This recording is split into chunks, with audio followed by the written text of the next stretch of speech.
आपल्या चॅनलवर सगळ्यांचं अगदी मनापासून स्वागत आहे। तर 10 जूनला आहे वटपौर्णिमा आणि वटपौर्णिमा हा दिवस प्रत्येक सौभाग्यवती महिलेसाठी अत्यंत खास असा दिवस असतो। वटपौर्णिमेची वाट प्रत्येक सौभाग्यवती महिला अगदी आतुरतेने पाहत असते।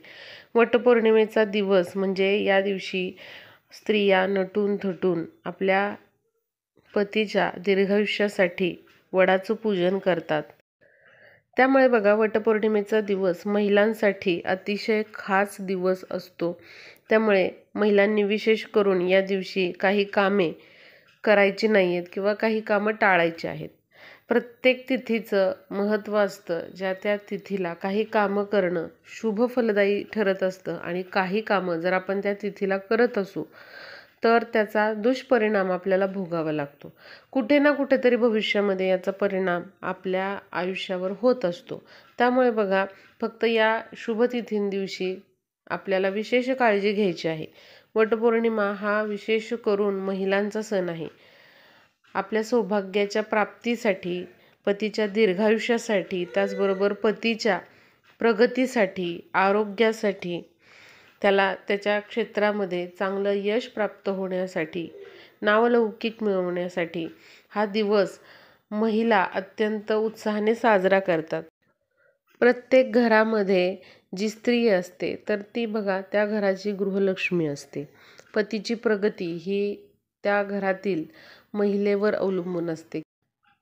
काही कामं जर महिलांकडून चुकून होत असतील तर बघा त्याचा दुष्परिणाम पूर्ण कुटुंबाला भोगावा लागतो। किंवा काही कामं जर आपण म्हणजे आपल्याकडून चुकून होत असतील तर त्याचा थेट परिणाम हा पतीच्या प्रगतीवर होत असतो। आणि वटपौर्णिमा हा तर दिवस पती पत्नीसाठी अत्यंत महत्त्वाचा दिवस असतो। पतीसाठी, पतीच्या दीर्घायुष्यासाठी, त्याच्या प्रगतीसाठी, त्याच्या आरोग्यासाठी पत्नी हे व्रत करत असते। त्यामुळे विशेष करून महिलांनी या दिवशी काळजी घ्यायची आहे। काही चुका आहेत त्या करायच्या नाहीत। कारण अशा विशेष तिथींदिवशी जर आपल्याकडून अशा काही चुका घडत असतील तर नक्कीच त्याचा परिणाम हा तुमच्या पतीच्या प्रगतीवर होऊ शकतो। त्यामुळे बघा, या काही चुका किंवा काही कामं आहेत ती वटपौर्णिमेच्या दिवशी तरी महिलांनी टाळायची आहेत। त्याचबरोबर रंगाला देखील विशेष महत्त्व दिलं जातं। त्यामुळे वटपौर्णिमेदिवशी कोणत्या रंगाची साडी महिलांनी विशेष करून नेसायची आहे ते पण मी तुम्हाला सांगणार आहे। कोणता रंग वटपौर्णिमेच्या दिवशी अत्यंत शुभ मानला जातो हे आपण व्हिडिओच्या शेवटी बघणार आहोत।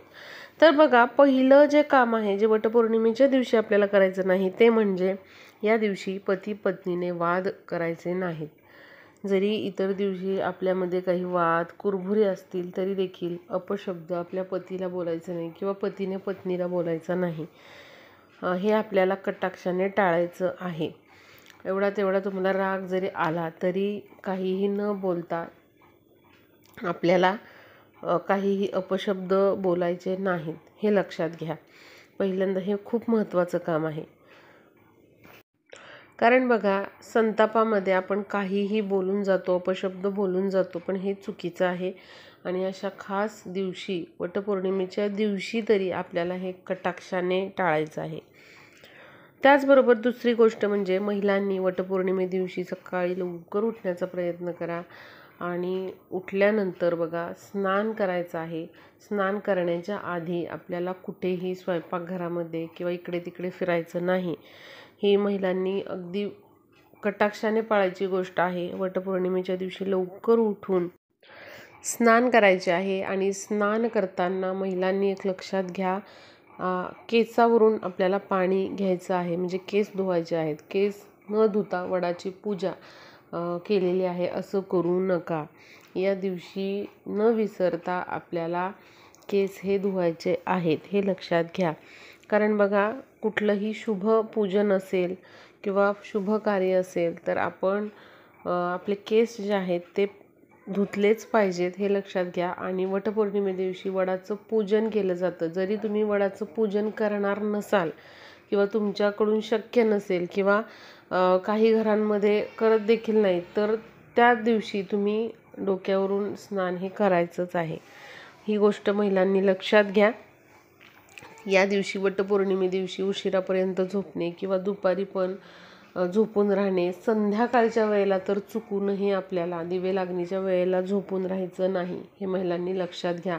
त्याचबरोबर संध्याकाळी दिवे लागणीनंतर घरामध्ये केर कचरा काढू नका किंवा झाडून काढू नका. झाडल्यानंतर जो केर आहे, कचरा आहे, तो घराच्या बाहेर फेकू नका. जरी कचरा झालेला असेल तरी देखील तुम्ही बाजूला तो लावून ठेवू शकता. पण बघा, वटपौर्णिमे दिवशी संध्याकाळच्या वेळेला दिवे लागणीनंतर तुम्ही चुकूनही झाडून किंवा केर कचरा काढू नका. हे खूप महत्त्वाचं आहे.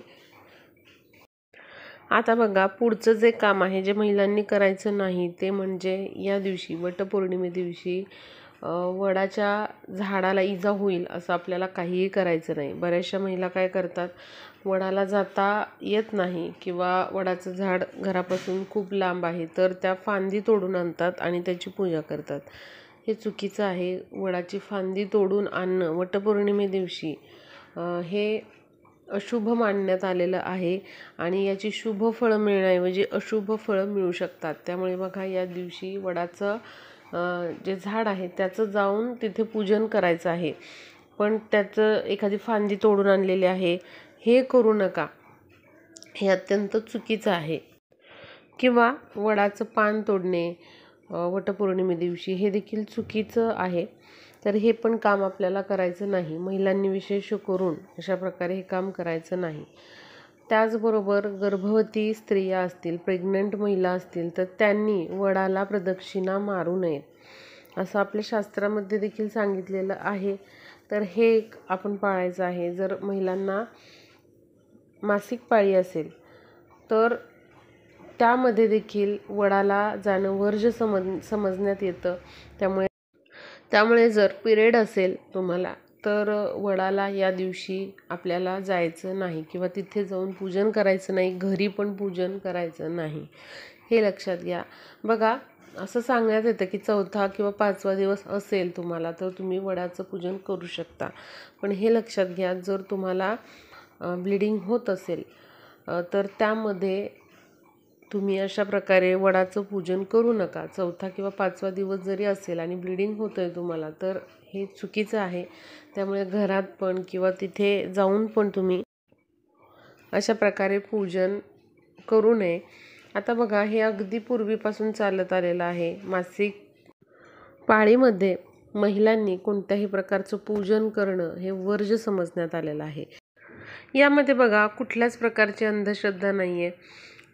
महिलांना असंही सगळ्या जबाबदाऱ्या सांभाळाव्या लागतात आणि मासिक पाळीचे जे दिवस असतात त्यामध्ये तरी त्यांना त्यांच्या शरीराला आराम मिळावा आणि कुठल्याही प्रकारचा कामाचा ताण त्यांच्यावर पडू नये यासाठी अशा पद्धतीचे ज्या काही रीती आहेत त्या पूर्वीपासून पाडलेल्या असाव्यात.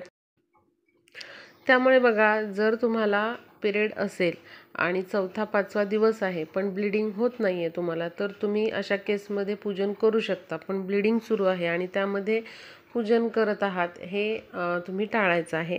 मग तुम्ही पुढच्या वर्षीच हे पूजन जे आहे ते वटपौर्णिमेचं करू शकता. आता पुढचं जे काम आहे जे महिलांनी करायचं नाही वटपौर्णिमे दिवशी तर ते म्हणजे आपल्याला या दिवशी जुने कपडे किंवा फाटके तुटके कपडे जे आहेत तर ते परिधान करायचे नाहीत. महिलांनी विशेष काळजी घ्यायची आहे. वटपौर्णिमे दिवशी शक्य असेल तर तुम्ही साडी नेसा किंवा मग एखादा ड्रेस तुम्ही घालू शकता. पण अगदीच फार असे मळलेले कपडे आहेत किंवा अगदी जुने कपडे तुम्ही वापरताय तर हे आपल्याला करायचं नाही. महिलांचा दिवस असतो, खास दिवस असतो आणि बघा, महिलांनी या दिवशी गळ्यामध्ये मंगळसूत्र अवश्य घाला. कपाळाला टिकली, कुंकू हे आपण लावलं पाहिजे. बांगड्या जर तुमच्याकडे सोन्याच्या असतील तर त्या घाला किंवा इतर कोणत्या असतील तर त्या घाला. पायामध्ये पैंजण जे आहे तर ते घाला. जेवढे काही तुमच्याकडं अलंकार आहेत तर ते नक्की वटपौर्णिमे दिवशी घाला. कारण हा सणच महिलांचा आहे, साज शृंगाराचा सण आहे.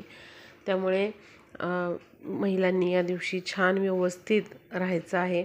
आणि बघा, घरातली लक्ष्मी जर खुश असेल तरच त्या घरामध्ये लक्ष्मी नांदते हे लक्षात घ्या. त्यामुळे महिलांनी अशा प्रकारे छान सुंदर व्यवस्थित या दिवशी राहायचं आहे. त्याचबरोबर तुमच्या घरामध्ये कोणी आलेलं असेल तर त्यांचा अपमान करू नका. कोणाचाच अपमान आपण कधीच केला नाही पाहिजे. पण या दिवशी विशेष काळजी घ्या. अन्नदान करा.